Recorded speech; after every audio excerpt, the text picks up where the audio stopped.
Assalamualaikum dan selamat sejahtera tuan-tuan dan puan. Pada semua subscriber saya, ucapkan ribuan terima kasih. Pada tuan-tuan dan puan baru hadir, ucapkan selamat datang. Jangan lupa untuk like, komen, share dan subscribe. Okey tuan-tuan dan puan, untuk video kali ni saya akan share satu ringgit error. Sekiranya tuan-tuan dan puan ada terjumpa duit RM1 error ni, tuan-tuan boleh jadikannya sebagai satu koleksi yang hebat.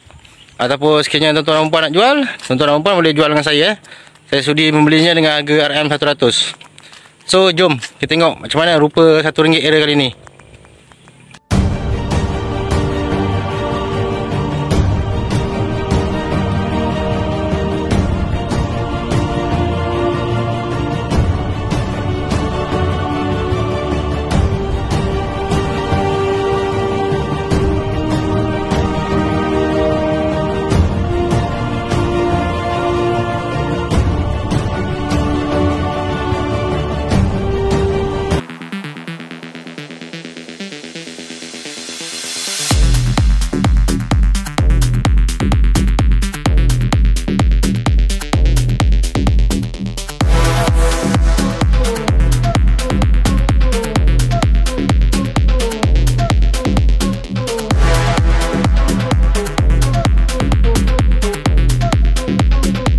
Okey tuan-tuan dan puan, macam tu lah duit RM1 error tadi ya.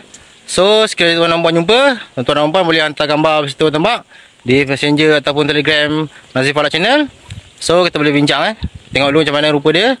Sekiranya okey, saya akan beli Saya akan beli dengan tuan-tuan dan puan dengan harga RM100. Jumpa lagi video akan datang. Assalamualaikum, selamat sejahtera, bye bye.